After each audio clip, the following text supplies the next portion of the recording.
السلام علیکم ناظرین، آپ دیکھ رہے ہیں دستاویز چند اہم سوالات کے ساتھ جو آج ہم ایکسپلین کریں گے۔ سوال نمبر 1 یہ ہے کہ دشمن ملک اکثر اندھیرے میں کیوں حملہ آور ہوتا ہے؟ دوسرا سوال یہ ہے جس کو ہم آج ایکسپلین کریں گے کہ فضائی حملے میں زمین پر ٹارگٹ کیسے لاک کرتے ہیں اور اس میں سویلین آبادی کو کتنا خطرہ ہو سکتا ہے۔ تیسرا سوال یہ ہے اگر فوجی حملے میں سویلین مارے جائیں تو کیا اس کا ہرجانہ جنیوا کنونشن میں کلیم کیا جا سکتا ہے کسی ملک کی جانب سے؟ چوتھا سوال آج کا جو ہم اس کو ایکسپلین کریں گے، کیا دو ملکوں کی جنگ بندی میں تیسرا ملک یا ادارہ کوئی اہم رول پلے کر سکتا ہے؟ پانچواں سوال جو ہے، انڈیا اور پاکستان میں کس نے کس طرح پالیسی کا کردار ادا کیا، اس کے اوپر ہم آج روشنی ڈالیں گے۔ چلتے ہیں سوال نمبر 1 کہ دشمن اکثر اندھیرے میں کیوں حملہ آور ہوتا ہے؟ رات کی کارروائی کرنے کی کئی اہم وجوہات ہوتی ہے۔ رات کو اندھیرا ہوتا ہے جس کی وجہ سے دشمن کے لیے حملہ آور فوج کو دیکھنا یا اس کا پتہ چلانا مشکل ہو جاتا ہے، اس سے چھپ کر کارروائی کرنے کا موقع ملتا ہے۔ رات میں حملہ کرنا ایک غیر متوقع عمل ہوتا ہے۔ اکثر فوجیں دن میں زیادہ مستعد ہوتی ہیں جبکہ رات کو ان کی چوکسی کم ہو سکتی ہے، اس سے حملہ آور کو برتری ملتی ہے۔ سسٹمز کی کارکردگی بھی کم ہو سکتی ہے، یعنی کمانڈ اینڈ کنٹرول سسٹم۔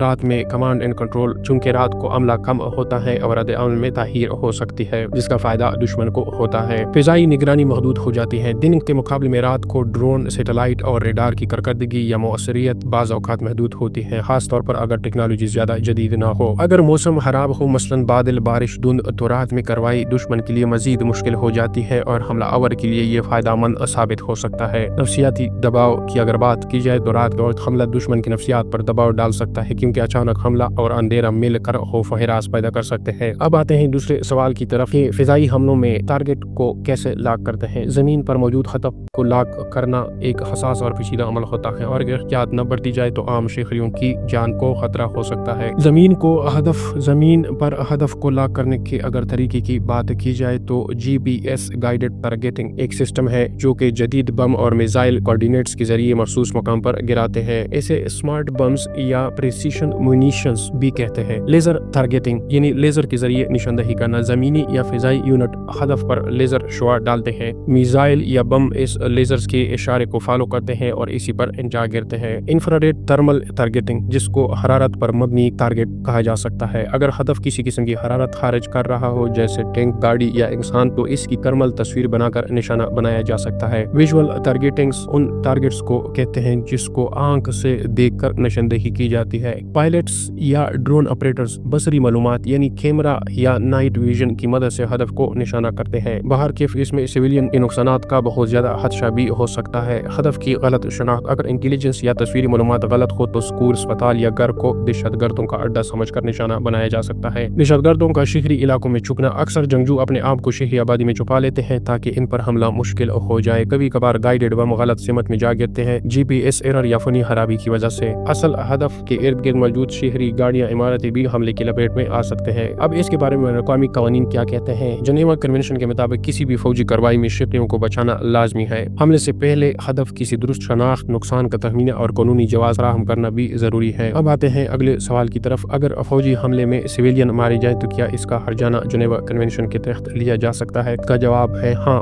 اگر کسی فوجی کارروائی میں جان بوجھ کر یا لاپرواہی سے شہریوں کو نشانہ بنایا گیا ہو تو یہ جنگی جرم یعنی وار کرائم کے زمرے میں آتا ہے۔ ایسے کیسز میں متاثرہ افراد یا ان کے لاحقین خرجانے یعنی کمپنسیشن کا مطالبہ کر سکتے ہیں۔ ذمہ داروں کے خلاف عالمی عدالتوں جیسے انٹرنیشنل کرمنل کورٹ یا اقوام متحدہ کی انصاف عدالت ICJ میں مقدمہ دائر ہو سکتا ہے۔ لیکن عملی طور پر کیا یہ ہوتا رہا ہے یا ہو سکتا ہے؟ عملی طور پر یہ بہت کم کیسز دیکھنے کو مل جاتے ہیں کہ جس میں ہرجانہ ملتا ہے، کیونکہ ثبوت کی کمی یہ ثابت کرنا مشکل ہوتا ہے کہ حملہ جان بوجھ کر یا لاپرواہی سے کیا گیا ہو۔ سیاست اور طاقت کا کردار، اگر حملہ کسی طاقتور ملک یا اتحادی کے ہاتھوں ہو تو عالمی ادارے دباؤ کا شکار ہو سکتے ہیں۔ عالمی عدالتوں تک رسائی محدود ہے، ہر ملک ICC یا ICJ کے دائرہ اختیار کو تسلیم نہیں کرتا۔ اس مسئلے کا حل کیسے ممکن ہے؟ شفاف انویسٹیگیشن سسٹم، ہر حملے کے بعد غیر جانبدار تحقیقاتی ٹیم بنائی جائے، عالمی میڈیا اور انسانی حقوق کی تنظیمیں آواز اٹھائیں تاکہ دباؤ ڈالا جا سکے، اقوام متحدہ یا ریجنل سویلین متاثرین کے لیے مالیاتی فنڈ بنائے، ICJ میں ملکوں کے خلاف قانونی چارہ جوئی کی جائے جیسے بوسنیا یا فلسطین کے کیسز میں ہوا ہے۔ مثال کے طور پر افغانستان اور عراق عراق میں امریکی حملوں کے بعد کئی مواقع پر متاثرین نے ہر جانے کا دعویٰ کیا، لیکن صرف چند محسوس کیسز میں ہی معاوضہ دیا گیا۔ غزہ اور یمن میں بھی کئی شہری ہلاکتیں ہوئی، مگر قانونی کارروائی ناکام رہی یا سیاسی دباؤ کے تحت رک گئی۔ اب چلتے ہیں اگلے سوال کی جانب، یعنی دو ملکوں کی جنگ بندی میں تیسرا ملک یا ادارہ کیسے رول لے کر سکتا ہے؟ دو ملک کے درمیان جنگ بندی یعنی سیز فائر کروانے یا اسے برقرار رکھنے میں تیسرا ملک یا بین الاقوامی ادارہ نہایت اہم کردار ادا کر سکتا ہے۔ یہ کردار سفارتی، ثالثی یا امن فوج یعنی پیس کیپنگ کی صورت میں ہوتا ہے۔ تیسرا ملک یا ادارہ کیسے کردار ادا کرتا ہے، اس پر تفصیلی روشنی ڈالتے ہیں۔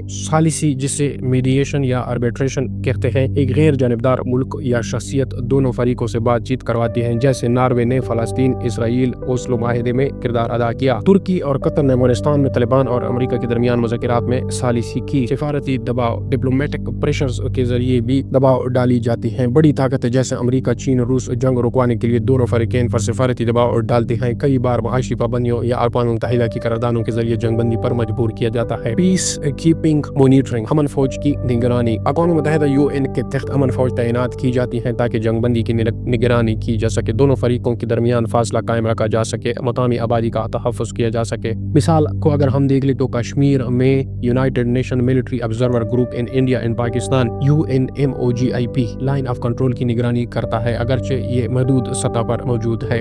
معاہدہ تحریر اور گارنٹی دینا، ایگریمنٹ فیسیلیٹیشن اینڈ گارنٹی۔ تیسرا ملک معاہدے لکھنے میں مدد دیتا ہے اور اس پر عمل درآمد کی ضمانت بھی دیتا ہے۔ مثال کو اگر ہم دیکھیں، ڈیٹین ایکارڈ 1995 میں امریکہ نے بوسنیا جنگ بند کروائی تھی۔ انسانی ہمدردی کے اقدامات، ہیومینیٹیرین میڈیشنز، ریڈ کراس، اقوام متحدہ یا OIC جیسے ادارے سیز فائر کی اپیل کر سکتے ہیں تاکہ زخمیوں کو نکالا جا سکے، امداد فراہم کی جا سکے اور قیدیوں کا تبادلہ ہو سکے۔ اگر پاکستان کی بات کی جائے تو کارگل جنگ 1999 میں جو لڑی گئی تھی، امریکہ نے پاکستان اور بھارت پر سفارتی دباؤ ڈال کر جنگ بندی کروائی تھی۔ یمن جنگ کی اگر بات کی جائے تو اقوام متحدہ اور امان ثالثی کا کردار ادا کرتے نظر آ رہے تھے۔ روس اور یوکرین جنگ، ترکی نے اناج معاہدہ یعنی گرین ڈیل کے لیے ثالثی کی۔ اب آخری سوال کے حوالے سے بات کرتے ہیں کہ انڈیا اور پاکستان میں کس طرح ثالثی کی یا کون سا کردار ادا کیا۔ بھارت اور پاکستان کے درمیان مختلف اوقات میں جنگ، کشیدگی اور مذاکرات کے دوران کئی ممالک اور ادارے ثالثی یا سفارت کاری کا کردار ادا کرتے رہے ہیں۔ کشمیر اور پہلی جنگ 1947-48۔ اقوام متحدہ نے سن 1949 میں جنگ بندی کرائی۔ United nation military observer group in India and Pakistan کو قائم کیا تاکہ لائن آف کنٹرول کی نگرانی کی جا سکے۔ پاکستان نے مسئلہ کشمیر کے حل کے لیے عالمی ثالثی پر زور دیا، مگر بھارت نے اسے دو طرفہ مسئلہ قرار دیا۔ انڈیا پاکستان جنگ 1965 کی اگر بات کی جائے تو سوویت یونین نے کردار ادا کیا۔ تاشکنت معاہدہ 1966۔ سوویت لیڈر الیگزی کوسیگن نے دونوں ملکوں کے رہنماؤں لال بہادر شاستری اور ایوب خان کو تاشکنت یعنی ازبکستان میں مذاکرات کے لیے بلایا۔ جنگ بندی اور قیدیوں کی رہائی پر اتفاق ہوا۔ 1971 کی جنگ بندی اور بنگلہ دیش کا قیام، یہ ایک بہت بڑا المیہ تھا، کوئی باضابطہ ثالثی اس میں نظر نہیں آتی۔ امریکہ، چین اور اقوام متحدہ نے سفارتی دباؤ ڈالا لیکن کوئی رسمی ثالثی کامیاب نہ ہوتا۔ اب اگر ہم کارگل کی بات کریں تو ثالثی میں امریکہ نے بڑا کردار ادا کیا۔ اس وقت کے امریکی صدر بل کلنٹن نے پاکستانی وزیر اعظم نواز شریف کو واشنگٹن بلایا۔ کلنٹن کے دباؤ پر پاکستان نے فوجی انحلاف پر رضامندی ظاہر کی،